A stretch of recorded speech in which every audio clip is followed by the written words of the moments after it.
Hey everyone. Hello. I actually got to the final, but don't worry about it. It was terrible. Did you get to the final? Yeah, I have understated your success in Britain's Got Talent. I was top 10, mate. I'm going to redo that. Leeds fan in Britain's Got Talent finalist Mickey Pickers here. Hello, everybody. And finally, for balance, Planet football editor and Stoke fan who is literally bursting at the seams to talk all things Leeds with three Leeds fans. The one we've added in basically to stop us lot getting overexcited. Mark Holmes. Hello. I'll have you know we got to two semi-finals that season.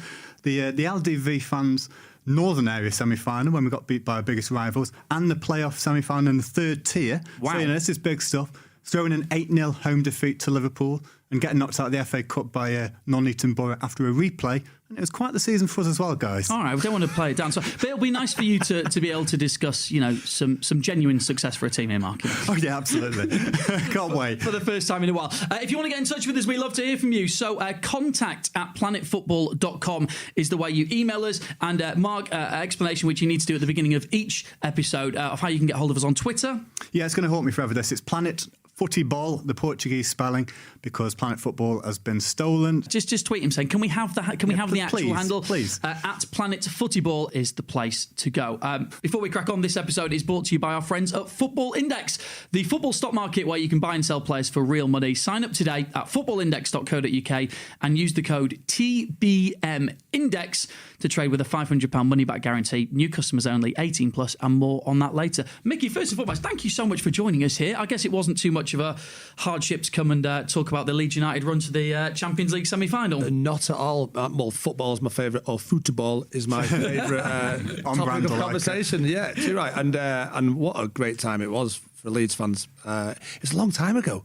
When you asked me to come on, I was like, oh my God, you've got to go back into the memory banks here. But yeah, it's so long ago now. It's 19 years, basically, isn't it? Living and working in Leeds, I wouldn't think that it was that long ago because I hear an awful lot about it on an almost daily basis. Yeah, that's all. I mean, I remember the time, it was obviously 2000, and Man United had just won the European Cup in 99. But before that, English teams had a nightmare in Europe. The 90s was terrible. We were outclassed all the time. It was a regular thing. In the 80s, we were banned. So there was a bit of a renaissance, really, with English football in Europe. And we were right at the forefront of that. It felt like once Man United had won it, it felt like, oh, we might have a bit of a shot here. And we had nothing to lose. We were the underdogs. So it was such a memorable experience, and it was wonderful. Before we get into that too much, we should say that you have a metatarsal connection with the broken metatarsal, which is quite exciting for us because obviously the broken metatarsal we felt were three words that really summed up this kind of era. But you lived it, right? I did, yeah. Not myself personally. My metatarsal has always been fine. It was never really needed because I'd given up football at the age of 19. Yeah, fitness levels were poor due to smoking and drinking. We honestly retired at 19. What a shame. What a loss to the game. It really is. A real loss to the game. It's a crime against football. But I was there. Well, David Beckham invented the metatarsal when he broke it. And I think it was 2002. I might be mistaken. It could be 01. No one had heard of it. And then our best player, I think the best player in Europe at the time, actually, in 2004, an 18-year-old Wayne Rooney. I'd paid €275 to remember it to get into the Portuguese England quarter final. It was expensive at the time, but I don't regret a single penny of it because I'll never forget that game. And I've spent £300 on a lot less in terms of enjoyment and worthiness. So it was great. And then I remember just seeing he was electric. Was Wayne Rooney then? He really was. He was an incredible player. He was storming the tournament. And I remember seeing him limp off, and he really did limp off. It was heavy limping. And I turned to my mate and said, "That's it. That's us done. Yeah. If he don't come back on the pitch, then this is over." Because he was going to win it for us. I genuinely believe he would have won that tournament for us as well. And then it transpires he has done his metatarsal too, which I blame David Beckham on because he invented it. Otherwise he would have just done his foot. Yeah, that's it. Well, that bone didn't exist before. So. Yeah, exactly. It had just been a slight bruise on his foot. They would have continued. But yeah, that's a roundabout, very convoluted way of saying yes, I was there when Wayne Rooney broke his. That's all we want. That's all we wanted. That's all we were looking for. Yeah, I saw it. So each episode we're digging into one element of the noughties, from the sublime to the ridiculous. Today it is Leeds United doing what Leeds United do, being totally fantastic until the last moment and then predictably ballsing it all up. We're back to the 2000-2001 season with Leeds' run to the Champions League semi-final. Oh, 1-0 yeah. Chances his arm. Oh, indeed, it's built in, and sensationally and wonderfully, Lee Bowyer has scored for Leeds United, and this could be a famous night and a famous victory. And the free kick has gone directly in, and it's Lee Bowyer, a dream start for Leeds. Bowyer's ball in, yes! It's Dominic Matteo at the near post. Viduka, played in brilliantly for Smith. And Leeds have scored. It's a goal they have been threatening all night, and at last they have done it. Leeds have a real appetite for the battle now. Through goes Smith. Oh! Unbelievable! David O'Leary down below me has run on the pitch. He can't control his emotions. Right, so Mark, your job here is very much to stop us getting carried away. You know your role in this situation here. I do, but unfortunately, I was trying to wrap my brains, like Mickey says, it's hard to remember back. But I don't remember, you talk about Leeds being underdogs.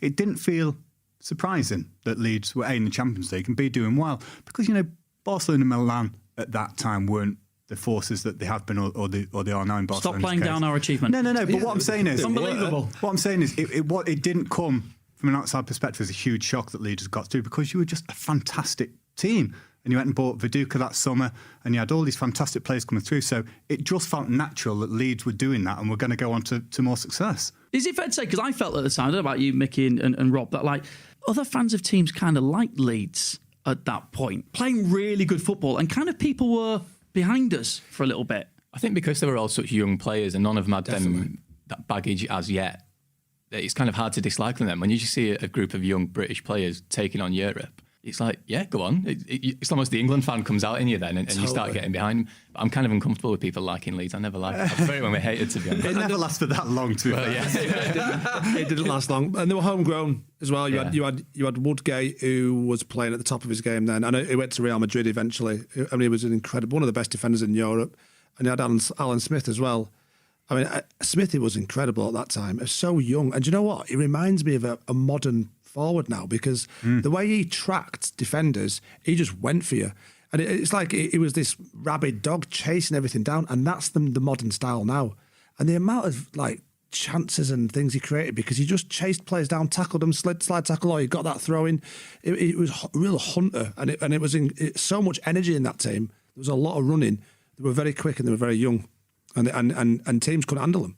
The game when Leeds qualified, they played 1860 Munich at home, and they qualified to actually get through. I remember being in the Cop at Ellen Road when we scored the goal. It's just one of those games where you're hugging strangers, like proper hugging strangers. Me and my mate, who's quite small, I mean, I'm like average height, but he's quite small. There was a really big, strong fella, I think in the row behind us, and we're in his arms. He's like lifting us up like he's got two children in his arms. You know, when you support a team, they're doing something better, like almost overachieving, and you're like, what is happening here? I think if you look back at a lot of the photos from that time, it looks like a real throwback. It's kind of, the shirts are still a bit baggy. The pictures are pretty crap, actually. I just hadn't filled out at that point. So you see pictures of Batty and Smith, and they're there with muddy shirts, and it looks like this group of misfits, just playing Sunday League or something, just having the time of their lives, which I think is another reason why people sort of jumped on board of it. But the one clip, I mean, I sort of have lived a lot of this run through just watching DVDs, back Leeds in Europe DVDs, and the one clip I always watch most is the Anderlecht away game. And in particular, Alan Smith's goal, which I'm going to sound ridiculously biased here, but I think it generally is one of the best English goals scored in the Champions League.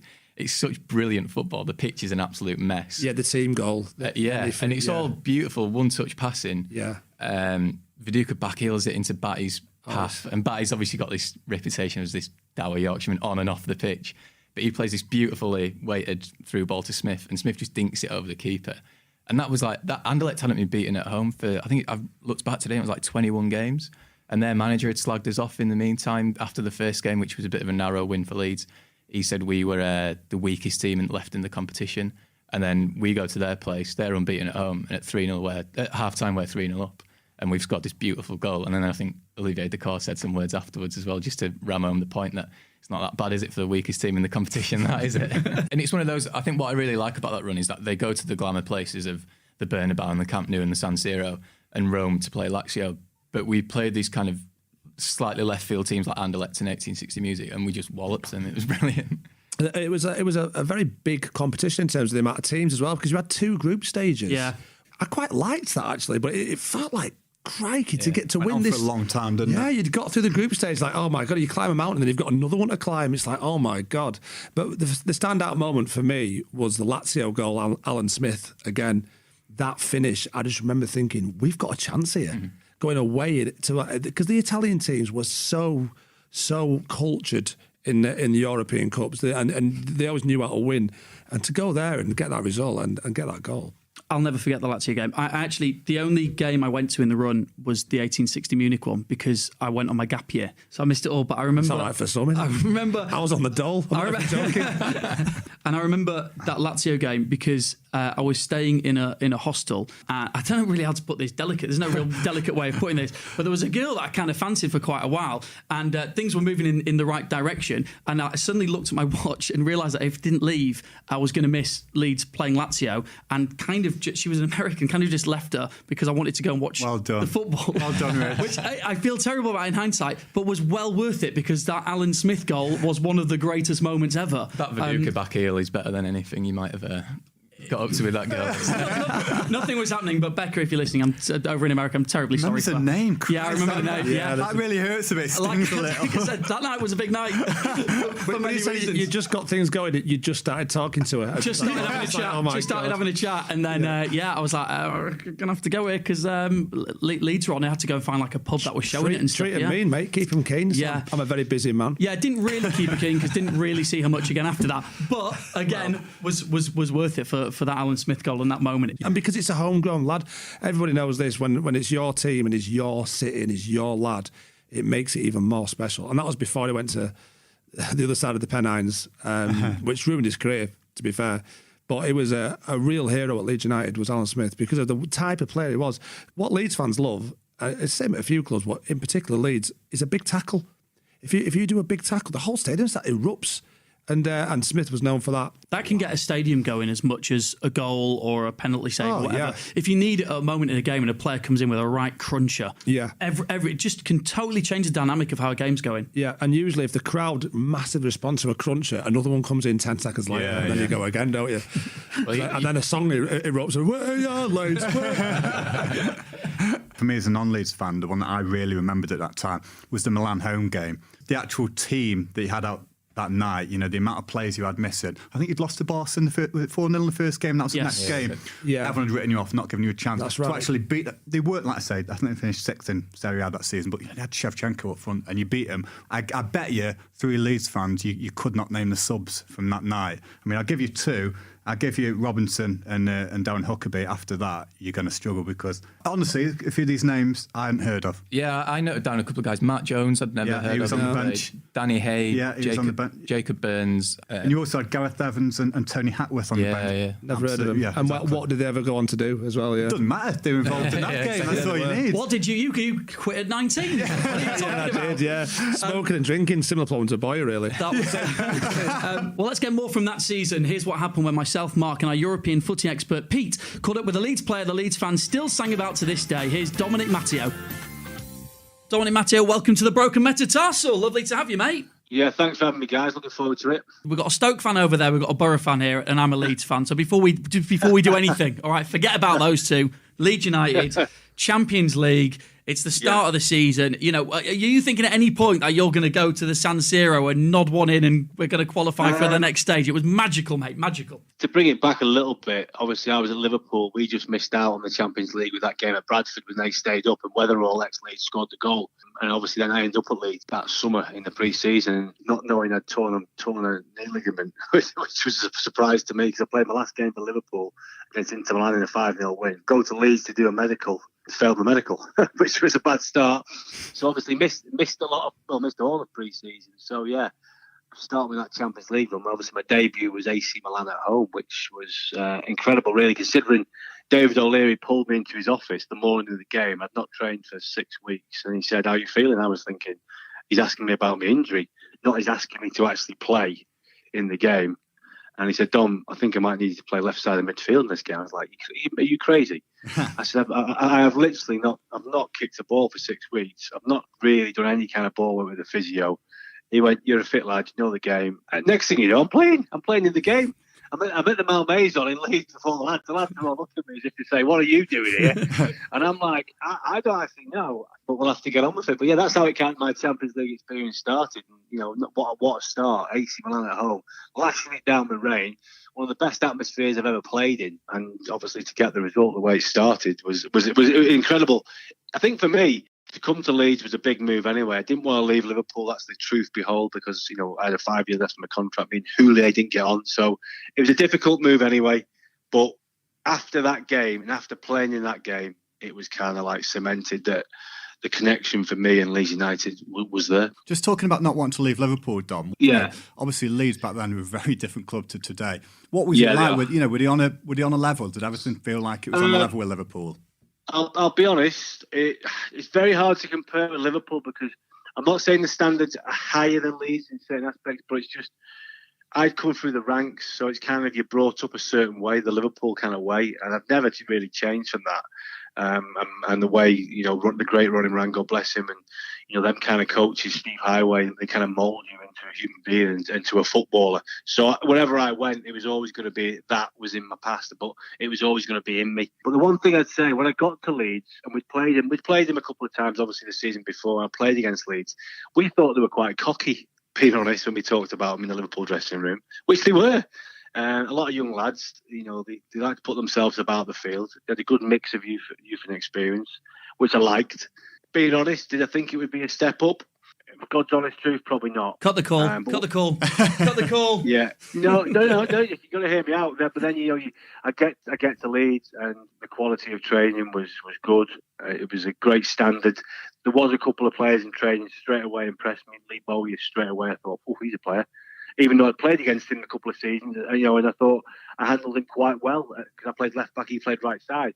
But it's then you see people from a different light when you day in, day out with them, and what they actually bring and what they can bring to a team. So, yeah, I mean, listen, it was always going to be a challenge moving from a club like Liverpool, especially with 5 years left, boys, on my contract. I'd only signed 2 weeks earlier, so I thought I was staying. So I think it was more of a mental, psychological thing for me as well, thinking that I was staying in Liverpool probably for the rest of my career, because that had taken me to 31.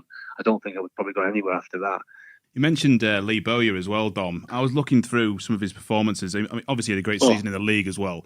But this Champions League run, he was an absolute monster, wasn't he? He was a monster in front of goal. He was a monster in the middle of the park. Yeah. He was unbelievable in that Champions League run.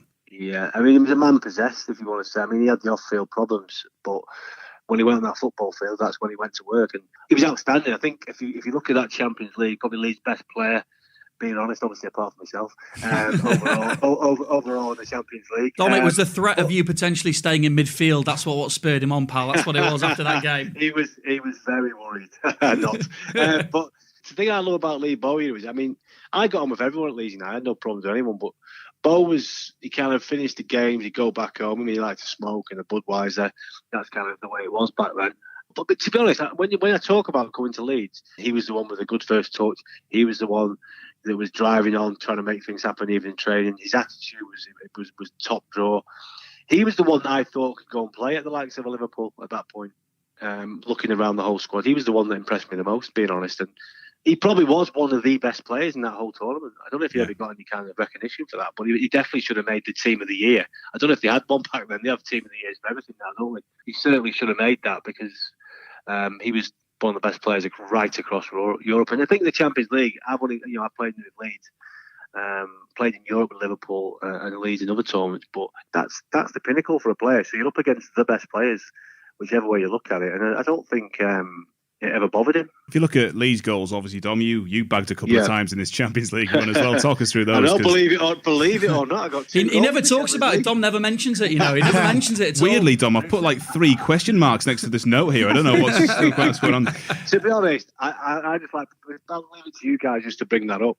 But no, I mean, the thing is, even at the weekend, I was at the Leeds game at the weekend, with a little rendition of the San Siro song, and a few people were sat around me, giving me a little nudge. You know, it still brings a smile to on my face that that goal was so important to Leeds fans, and I think in general the Champions League run, if we're speaking about it, or it was a special time for all the Leeds fans. I don't think we'd swap that for a lot really. And the goals wise, obviously the San Siro for me was more of a, I think it was meant to be, because my dad's family are Italian, they all live out there. They've not really seen me play too many times on the telly, because it's not like it is now. And for my dad's family, that was a special night. My dad did a few interviews for the Gazzetta dello Sport. I think he was doing more than me after the AC Milan game. But great feeling, great night after the game. We're staying in Ville d'Este, one of the best hotels on Lake Como. We're all like, what's this place? We're used to the travel lodges and whatever else, and this place was like a different level. And I was saying, I spoke to Big Mark Viduka on the phone the other day, chatting to him. Speak to Mark every now and again, and it's just, I remember him saying to me how nice the lasagna was. It's them little things that I don't forget. Big Mark was going, wow, what time's dinner? What time's dinner? Never mind, we're playing AC, man. We're going to go down for a bit more of that lasagna. I love the fact that your memory of the San Siro is scoring a goal which takes Leeds through to the second qualifying stage of the Champions League, and Viduka's just talking about the lasagna. But that was weirdly, doesn't that sum Mark Viduka up as a player? Like this kind of huge physical, sort of specimen, but this phenomenal goal scorer. Powered by lasagna. Yeah. That lasagna was good. I mean, my family make good lasagna, but that was right up there with it. It was incredible. But no, I just think, I don't think we were kind of used to that setting. You fly out to Milan, kind of private planes. You land in Milan, you coach it to Lake Como. You're like, wow. You're looking around at some of the houses at Lake Como, and you pull up at this like chateau-like hotel, and you're like, are we staying here? We can't be here. Then you get to these luxurious rooms and stuff, and it was a whole different experience, I think, for all of us. It's a special place, Milan. I think the San Siro as well is just, there's something about that place. And I was a huge AC Milan and football fan of Italian football, so to get the opportunity to play in that stadium and obviously to get a goal where so many great things have happened, I never take that for granted. I really don't. And it's like the sing song after that game with the fans was just incredible. I had a slight injury, and I remember coming out with a couple of cans of lager, one in each hand. That's a shock for you. And there was just this mad sing-song going on. I just sat down on the pitch, Gary Kelly and Lee Bowyer just orchestrating like some mental sing-song. And it was just incredible. And it was one of those moments where I sat back and had the kind of Italian lager, whatever it was that Peter Risdale actually gave me, as if to say probably well done. And it was an incredible feeling. And every person in Leeds I ever meet was actually in the San Siro, so it can't have been, there must have been 100,000 behind that goal. But it's crazy that night, isn't it? It is crazy that night, because you wouldn't get that again. I mean, players now will be busy on their Insta stories, right? Anyway, after a game, rather than having a sing song with the crowd. The Leeds fans were kept in for a fair bit afterwards, so you all come out. Yeah, they were. They are scenes that you wouldn't get that again now, and that must be, when you look back on that, you might just think that was a moment. Yeah, it was. It really was, and obviously it happened again, did it, at Lazio? But I think the Milan one was it was so special, because I don't know. I think for me it was more special because obviously I got the goal and was qualified, and it's a tough game. I mean, look at the pitch as well that night. I was chatting about the pitches like I used to play on the other week. It was like the San Siro that night was a bit of a throwback to an old pitch, because the pitch was dreadful. I think that pitch actually held AC Milan back and probably helped us a little bit, being honest. Can I ask you a question? Will you answer it honestly? Yeah. Of course. The song that the Leeds fans sing, Don Matteo, he's got a great goal in the San Siro, Yeah. Sometimes, when you're in the shower, just sing it to yourself. Oh, yeah, of course. Oh, there we go. Excellent. I think my kids all know the words, but it's obviously not as PG. It hasn't got certain words. It's PG version, but I don't know. I mean, to be honest, it's quite a good song, isn't it? But That's a cracker. Without sounding biased towards my own song, that sounds really awful. And really, I'm up my own arse, but I'm totally not. I just think it's a great football song. It's one of them songs from that great journey. My memory was, Leeds had a phenomenal run. We're playing phenomenally. Played a couple of good teams here and there, but got through. Yeah. But this is my point. So I went back to the list. The list of teams you defeated before you got to Valencia is absolutely unbelievable. 1860 when they were a force in qualifying. You had to go to Turkey, which is never easy. AC Milan, Real Madrid, Anderlecht. Lazio. This list is in Barcelona. This list is insane. Barcelona didn't qualify from that first group stage because we finished second. They went into the UEFA Cup. Right. Barcelona. That run is unbelievable through those two group stages as it was then. I think to get through two groups in the Champions League is tricky. I mean, it's much more structured nowadays, but then it was tough. If we think about it, you've got to play the qualifying games, then you've got the two groups, so you're already into a lot of games, a lot of travelling as well.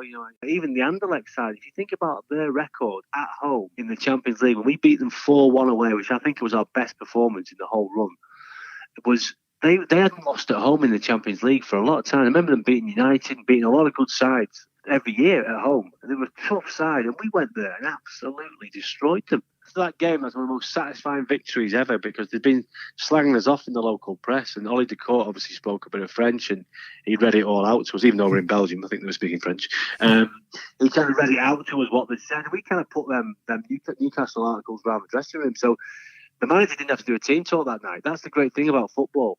Once you get a group of players who are quite hungry and they're quite an aggressive group on the field, I'm not saying off the field, but like a group of lads who had a bit of ambition and wanted to do well, that's it. We didn't have to say nothing. We just went out there and absolutely battered them because we wanted to prove to people that we are a side, and you want it when you play against us, you're going to get a tough game. And I think that was for me a real marker. I think I even got an assist. I think Here he goes again. Yeah, I mean, I've got to get him in because it's not very often I get into that final. We're going to verify that one, Dom. You can't just throw it in there and expect we will get verification on that. Big, just ring Big Verdukes, he'll clarify because he likes them. If you ask Big Verdukes, right?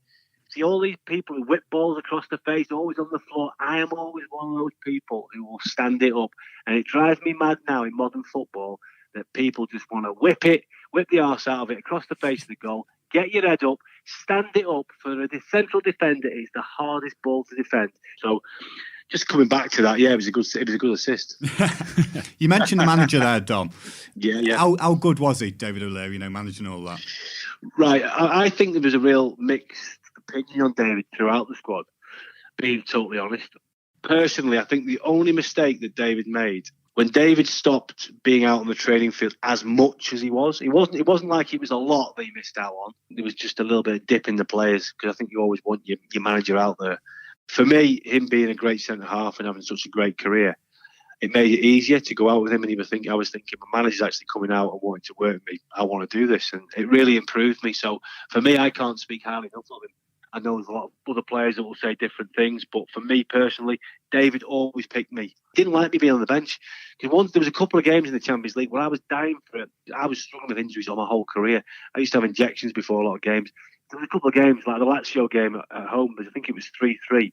I was like, I need to rest him. I've already qualified. I think I was having an injection or I was doing something. I was heavily strapped. I was thinking, he's going to give me a rest here tonight. Next thing you know, Big Rio obviously gets the rest. The rest of the big hitters get the rest. He pulls me at the hotel, the Malmaison, and goes, "Dom, you're playing tonight." And when am I playing? I'm like, my legs hanging off. He said, "Oh no, I need you to play." So when someone's saying that to me, then I'm playing. Is that why we conceded 3 that night, Dom? Yeah, definitely. Because we just went for it, didn't we? And so did they.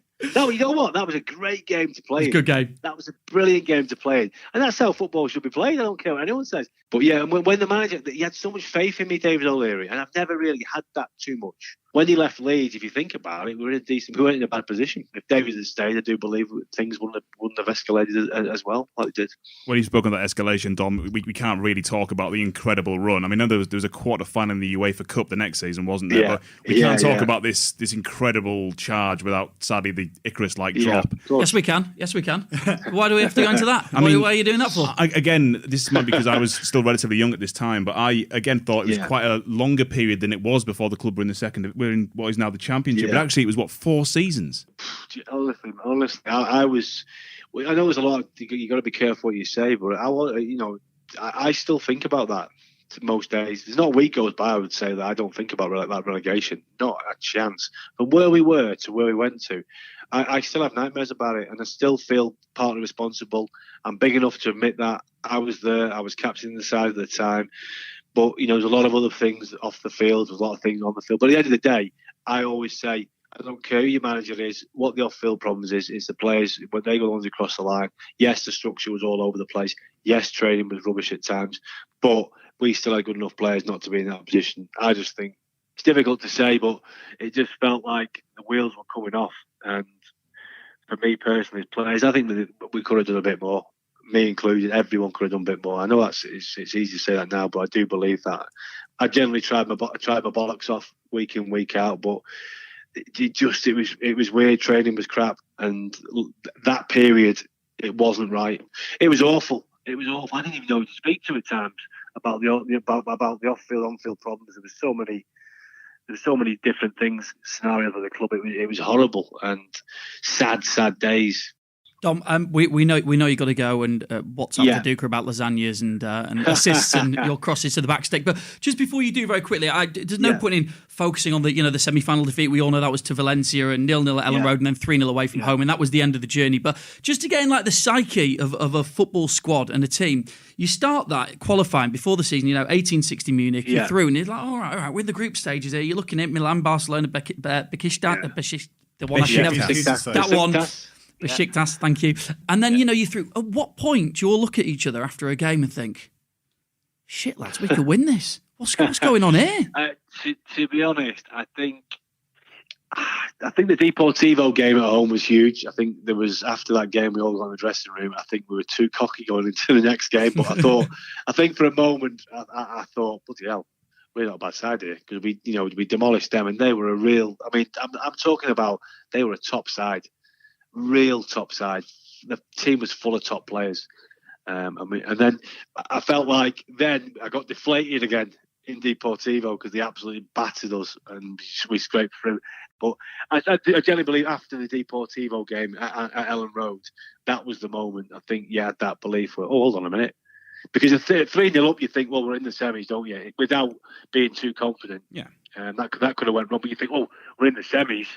Then you're only 2 games away. It was difficult to take the semi-final, but a great run, an amazing team, but wasn't going to be. And all I can say for the Leeds United now is we're going back in the right direction, which I love. And once they're back in the Premier League, I'll be able to breathe again, because that's where I want that club to be. And going forward, I think they're in good hands. We can feel the pain in your voice. We can also feel the joy when you talk about the Champions League run. Thank you so much for being on the Broken Metatarsal. Absolutely splendid talking to you. And thank you for one of the greatest seasons in my life, Dom. Thanks, Rich. Cheers, boys. So Dominic Matteo then, perfectly sort of summing up that run really for us, wasn't he? I thought it was a great interview. Really enjoyed it. And it's a club legend, like you say, still. But I've never thought about it before, really. And he kind of blames himself for when he left the club. And we've never recovered. It's been that long. And now I kind of blame him as well. So I've got a newfound hatred for Dominic Matteo. What I liked about it is he obviously grew up as a Liverpool fan, and you could tell he had that passion, but he was really speaking as if he was a Leeds fan. He's Leeds through. Totally. I think the thing that for me really stood out was towards the end there is that bit of, as a team mentality, when you start thinking to yourselves, shit, this is on. And for them, that semi-final, that actually maybe, was it a subconscious thing, possibly something at the point where they were like, we could get to the final, was sort of the point. Is that the point where you stop being the underdog? Is that the point where you lose that kind of spirit? Is that maybe what had happened in that run? I think so. With it, we beat Deportivo, we tore them apart first leg at home, and then we lost in the second leg. And then there was a kind of like, I think we might have run out of steam here, because I do remember a quite pessimistic feeling behind the elation as well of like, we're in the semi-finals here. But it didn't feel like Lazio moment of we could do this. It felt like, could we get lucky? Yeah, because there is that mentality that even with Leeds fans, that when it comes to the final hurdle, that's when we're going to. We know we're going to mess. Yeah. We know we're going to mess it up. When I got to the final, Britain's Got Talent, I remember I messed it and I messed it up. Right, totally messed it up. Loads of Leeds fans went, "That is so Leeds." I was like, "Yeah, I know." Are you going to blame Dom Matteo as well? Yeah, why not? Why not? I need someone else to blame. I'm trying to deflect as much as possible. You should just try to claim that, like we claimed 1975. You just said, "No, I did win it." Yeah. Totally. We are the champions of Britain's Got Talent. BGT. Yeah, exactly. But as a season, when you look back on it, it's going to be hard. And for any fans anyway, you try and look at teams that have replicated that kind of underdog, teams coming through, the young players. That doesn't happen. Forget Leeds. for a minute, whether it's Leeds or another team. That just doesn't happen often. That is a set of ingredients that came together with the young manager as well, and some special things that were happening, a kind of melting pot of things that just created this experience for Leeds fans that will always be remembered. It's a lot of factors, I think. It's us against them mentality as well. But we had a fantastic youth setup coming through at the same time. We really did. And we also had players playing at the peak. You don't realise it. Apart from Ferdinand, who did go on and play at the top level for a long time, but he was fantastic for us as well. We had 11 players that played their best football, and their best was one of the best players in Europe. At all levels, that team was incredible. Hearts free kicks, every set piece was dangerous. Smith playing well, Viduka up top, Viduka one of the best strikers in Europe. That midfield we've talked about, Batty, Decor, that is so difficult Boyer to play against. And then you got Harry Kewell. How good was Harry Kewell? We've not even mentioned him yet. We're not allowed to mention him, are we? I mean, he was just so good, and he was so good for Leeds. He never really got beyond that. He peaked in that early noughties for Leeds. It was incredible. And then we had the defence of Woodgate, one of the best defenders in Europe, I think, at that time, as an 18, 19-year-old. Robinson in net. How good was Robbo in net? Well, he was just breaking through, of course, from Nigel Martin. When you think at the time, we had Nigel Martin and Paul Robinson. Yeah. I mean, two England keepers. Do you know what? As a non-Leeds fan, when you think about defences over the years, there's two or three that you could just reel off. United, Arsenal, the first Arsenal defence that won the league. That Leeds defence and that Leeds team, you can run through that. That is just, everyone knows that team. That's how good you were. Yeah, Danny Mills, and we had Kelly as well. Lucas Radaby was there as well. I think one of my favourite ever football photos is from that run, and it's Radaby leading the team out at 1860 Munich, and it's in this beautiful yellow away shirt, and it's the Olympic Stadium, so he's going across the running track, and he's just grinning, obviously, like Lucas Radaby does.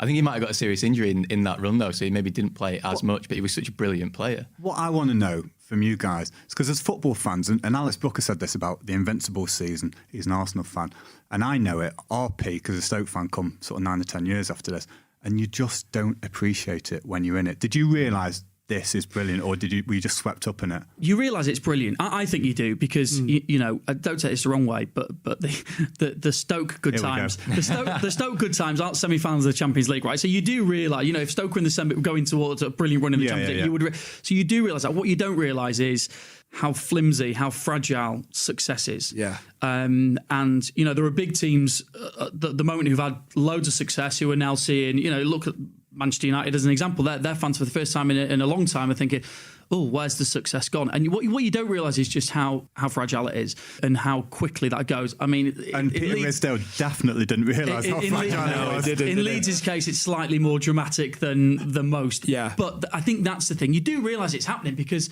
like you were saying as well, it's that sense of going into the games and suddenly thinking, we're going to do them. Yeah. We're going to do them. Or being at work the next day and see and the chat about it the whole time. I wish there was WhatsApp groups back then. Flipping heck, I would have had a great WhatsApp group on Leeds' run on the Champions League. We would have been loving that every day. The gifts flying around, I can imagine.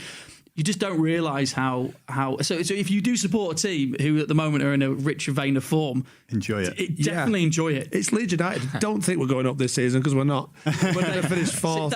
If I could just say, that is just typical Leeds fans all over. As much as we're trying to celebrate one of the greatest seasons ever, we can't help ourselves. We can't talk about it. And before we wrap up, let's just do a bit of football fact, football fiction. Rob, Mark and Mickey all have a footballing story from this season to do with the Leeds United run to the semi-final of the Champions League. Only one of them is fact. The other two are totally made up. They are fiction. So let's start with Mark. Surprise me. Well, I am going to surprise you, because this is about David Batty, and I know you all think of him tough as nails. No way, would he miss any games unless he really, really had to. But actually did miss quite a few league games after he was run over by his daughter's bicycle. Now you're thinking, no way, as a little 4-year-old's bicycle ruling David Batty out. But it did, for quite a few games. Right, can you elaborate on where the injury was? I think we're going to have to say it was a metatarsal. So it was in his backyard. Yeah. Amazing. Mickey, what you got for us, buddy? Alan Smith put his Champions League run down to secretly eating his own mum's food rather than the club's. But what's interesting here, because Smith is Rothwell based, not far from Ellen Road, his mum was a nutritionist. and she used to work with. She never actually managed to work for Leeds United, but she used to work with sports people, and she was an expert nutritionist in how to eat well and perform at the highest level. There's way more detail to make a story than mine. Detail to your bicycle over there. Now, I'll tell you what's interesting about that, because Don Matteo mentioned the now famous lasagna in Milan. I'm just wondering whether him and Dukes liked. Yeah. I'm just wondering whether Alan Smith had taken a little Tupperware over to Milan with him, or something his mum had made. Didn't have the lasagna. There was none left for Smithy, so he had to take his own packed lunch. Is that what we're saying on the away trips? He was taking stuff with him? Apparently, his mum, Smithy's mum, used to supply quite a lot of players with food. It's amazing. Who knew there was a black market for that? Yes, all the lads out. Tupperware, that is it. Making a few quid on the side. Here you go. Here's some spag bol. Right, Rob, what have you got? Before the Champions League semi-final versus Valencia, Ian Hart told David O'Leary in confidence that he'd had an upsetting nightmare and the game should be called off. Did we have any details on what the nightmare? What was it? The nightmare that we were going to lose 3-0? Was it the next 16 years? The subsequent that was unnecessary. That was unnecessary. Sorry, lads. It's all right. We had to go at you. We really that Don Matteo ruined the club. Sorry, Dom. I'm not sure how much of a clairvoyant he was, but I think it was so upsetting he didn't actually want to elaborate on it, or O'Leary didn't want to elaborate on it, whether it was too dark. Ian Hart genuinely thinks that because he's had a nightmare, he can head over to UEFA and say, we need to postpone this game. Something bad's going to happen. That's what he went with. I think so, yeah. Okay, so we've got these are all ridiculous, but one of them is true. So I do not remember David Batty and the daughter's bicycle incident of 2001 or whatever it might have been, but you are pretty certain that happened. It's not how you want to remember David Batty, is it? So you've just wiped it from your mind. And it's not how David Batty wants to be remembered either. Absolutely. He doesn't want to be remembered. He wants to be removed from history and just live his life. Wants to ride motorbikes, doesn't he? Yeah, exactly. Batty has fun for missing games through things like that, though. I think he missed a game because he basically fell down a drain in town once when he was younger and he was pissed up, and he got his leg stuck in something like that. I can't come in. I'm stuck in town. We need to do a David Batty podcast. And Alan Smith's only eating his mum's food. I feel like that's something that Alan Smith would do. His mum was a nutritionist, of course, as well. You don't have to keep saying that. Right, do you know what? On the basis that you've said the sentence, his mum was a nutritionist at least 5 times.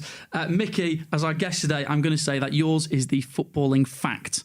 Well, there is an F here, but that stands for false, I'm afraid. Oh, no. Completely made it up, just went into a lot of detail and it fooled you. Is it David Batty in the bicycle? It is indeed. Honestly. Little bicycle ruled out bats. Can you believe it? Do you have insurance for that as a player? I don't think it's covered. It is now. It is now, yeah. It wasn't, but now it is. Well, there you go. Footballing facts, footballing fiction. This episode was brought to you by our friends at Football Index, the football stock market where you can buy and sell players for real money. Sign up today at footballindex.co.uk and use the code TBM for the broken metatarsal. That's TBM Index to trade with a £500 money back guarantee. New customers only, 18+. And you can contact us by emailing contact@planetfootball.com. And don't forget to subscribe to the podcast and rate us. Brackets, favourably would be preferable. Close brackets. If you want to do that to make sure you don't miss an episode. Mickey, thank you so much for joining us. Pleasure. Rob and Mark, same to you as well. And join us next time when we'll be talking about a man some love to hate, one of the most successful managers to ever grace world football, a man who has managed some of the top teams in the world. He's not arrogant, he's just special. Yeah, it's Jose Mourinho, the special one, next time on The Broken Metatarsal.